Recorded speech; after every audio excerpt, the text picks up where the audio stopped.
নমস্কার বন্ধুরা, এসজি রান্নাবান্নাতে আপনাদের স্বাগত জানাই। এই হলো আমার কাঁচকলার কোপ্তা।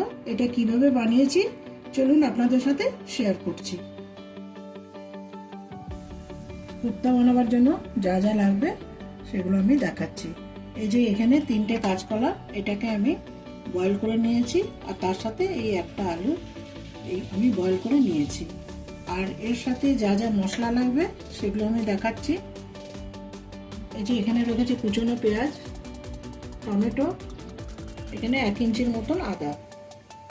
এই টমেটো আদা এটা পেস্ট তৈরি হবে। আর এখানে বাকি মশলাগুলো রয়েছে। এখানে রয়েছে ময়দা 1 চা চামচ, এটা হচ্ছে 1 চা চামচ বেসন, আর এখানে রয়েছে ধনে গুঁড়ো আধা চা চামচ, জিরে গুঁড়ো আধা চা চামচ, আর সামান্য হলুদ, এটা হচ্ছে নুন, আর এটা হচ্ছে চিনি। চিনিটা আমি পেশা চিনি এই জন্য নিয়েছি, কেন এমনি চিনি নিলে পরে না এই দানাগুলো ঝট করে গলতে চায় না, তাই। আর এখানে রয়েছে গরম মশলা। কোপ্তার হাঁড়িটাতে যে সমস্ত মশলাগুলো পড়বে সব কিছু কোপ্তার মধ্যেই পড়বে। এখানে রয়েছে এই যে লাল লঙ্কার গুঁড়ো, এটাও 1 চা চামচ নিয়েছি। আর এখন আমি এই যে খোসাগুলোকে ছাড়িয়ে নিয়ে এটাকে ম্যাশ করব। ম্যাশ করে যা মশলাগুলো আছে এই মশলাগুলো দিয়ে এটার মধ্যে মিক্স করব। কোপ্তাগুলোর জন্য আমি বল তৈরি করে নিয়েছি। এবার আমি এটাকে একটা শেপ দেবো। তো এটা তো নানান রকমের শেপে তৈরি করা যেতে পারে, তো আমি এটা একটা হার্ট শেপের তৈরি করছি।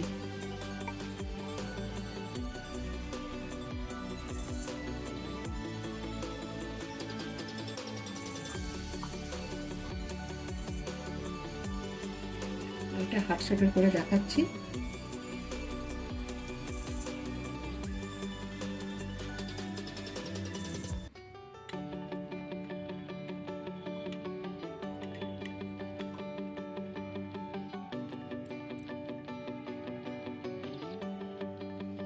এই যে এইভাবে আমি সবগুলো তৈরি করে দেখাবো। তো একটা আমি দেখালাম, এটা যে যেরকম শেপ দিয়ে তৈরি করতে পারে। এই যে আমার আরেকটাও তৈরি হয়ে গেল। এইভাবে আমি সবগুলো তৈরি করে দেখাচ্ছি। কোপ্তাগুলোর আমার শেপ দেওয়া হয়ে গেছে। আর এদিকে আমি এই যে টমেটো আর আদা পেস্টটাও তৈরি করে নিয়েছি। এবার আমি কড়াতে তেল দিয়েছি, তেলটা গরম হয়ে গেছে। এবার আমি কোপ্তাগুলোকে ভাজবো।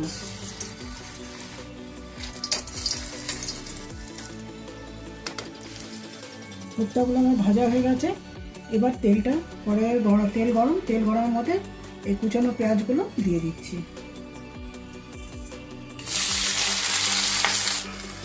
এর মধ্যে আমি কোনো রকমের ফোড়ন দিইনি। এবার পেঁয়াজটাকে ব্রাউন করে ভাজবো। ভাজার পরে বাকি মশলা দিয়ে কষাবো। পেঁয়াজটা আমার ভাজা হয়ে গেছে ব্রাউন করে। আর এরপরে আমি এই যে এই পেস্টটা, আদা টমেটোর পেস্টটা, এটাকে এর মধ্যে দিয়ে দিচ্ছি। এটা একটু কষানো হয়ে যায়, তারপরে আমি ওই গুঁড়ো মশলা যেগুলো ওইগুলো দেবো। আর এই কোপ্তার মধ্যে না পেঁয়াজগুলো একদম এই যে মিহি করে কাটতে হবে। মিহি করে কাটলে পরে কী হবে, ঝোলের সাথে মিশে যাবে। আর তা নাহলে কি বড় বড় করে পেঁয়াজ কাটলে ঝোলের সাথে মিশবে না, দেখতে খুব বাজে লাগবে। আর আমি আরেকটা জিনিস বলতে ভুলে গেছি, কোপ্তাটা যখন আমি মাখছিলাম তার মধ্যে আমি আদা বাটাটা বলতে ভুলে গেছিলাম। ওর মধ্যে কিন্তু একটু আদা বাটাও করবো। এই টমেটো পেস্ট আর আদা পেস্টটা এটা কষানো হয়ে গেছে। এই যে তেল ছাড়ছে। এবার আমি গুঁড়ো মশলাগুলো দিয়ে দিচ্ছি। এই যে ধনের গুঁড়ো, এই রইল জিরের গুঁড়ো, লাল লঙ্কার গুঁড়ো, হলুদ, নুন, আর এই যে মিষ্টি। এখানে আমি দানা চিনি দিয়েছি, কেননা এটা তো ঝোলে ফুটবে, এই চিনিটা গলে যাবে, এই জন্য এখানে আমি পেশা চিনি দিইনি। এবার এটাকে ভালো করে কষিয়ে নিয়ে এর মধ্যে জল দিয়ে দেবো। মশলাটা আমার কষানো হয়ে গেছে। এবার আমি এর মধ্যে জল দিয়ে দেবো। জলটা একটু পরিমাণ মতো দেবো, কেন এটার গ্রেভিটা মাখো একটু গাঢ় গাঢ় টাইপের হবে। একদম শুকনোও হবে না, আবার পাতলা ঝোল ঝোলও হবে না। তো সেইভাবেই দিচ্ছি। এতে কী হবে, পেঁয়াজগুলো যেন সেদ্ধ হয়ে যায়, ঝোলের সাথে ভালো করে মিশে যায়, আর ঝোলটাও যেন গাঢ় গাঢ় থাকে, সেই মতন জল দেবো। এটার মধ্যে আর কিছু দিচ্ছি না, কেন সব কিছু আমার এর মধ্যে দেওয়া হয়ে গেছে। ঝোলটা আমার হয়ে গেছে।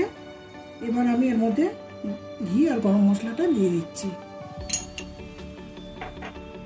ঘি গরম মশলাটা দেওয়ার পরে আমি কোপ্তাগুলো ছাড়বো, কেননা এটা দিয়ে নাড়াচাড়া করা, বেশি নাড়াচাড়া করতে গেলে কোপ্তাগুলো তো ভীষণ সফট হয়েছে, কোপ্তাগুলো ভেঙে যাবে। ওই জন্য আমি ঘি গরম মশলাটা আগেই দিয়ে একটুখানি মিশিয়ে নিলাম।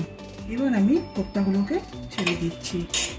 এটা কিছুক্ষণ রেখে নিয়েই আমি নামিয়ে দেবো, তা নাহলে কী হবে, কোপ্তাগুলো একদম গলে যাবে, ভেঙে যাবে। কোপ্তাগুলো ফুটে গেছে। এবার আমি গ্যাসটাকে অফ করে দিচ্ছি, ঢেলে নিয়ে দেখাচ্ছি।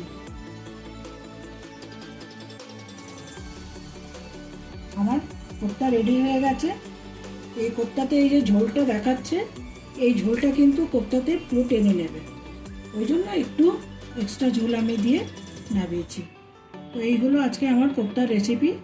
যদি এই রেসিপিটা ভালো লাগে, লাইক কমেন্ট শেয়ার করো, সাবস্ক্রাইব করতে ভুলো না, আর বেল আইকনটা প্রেস করে দিও।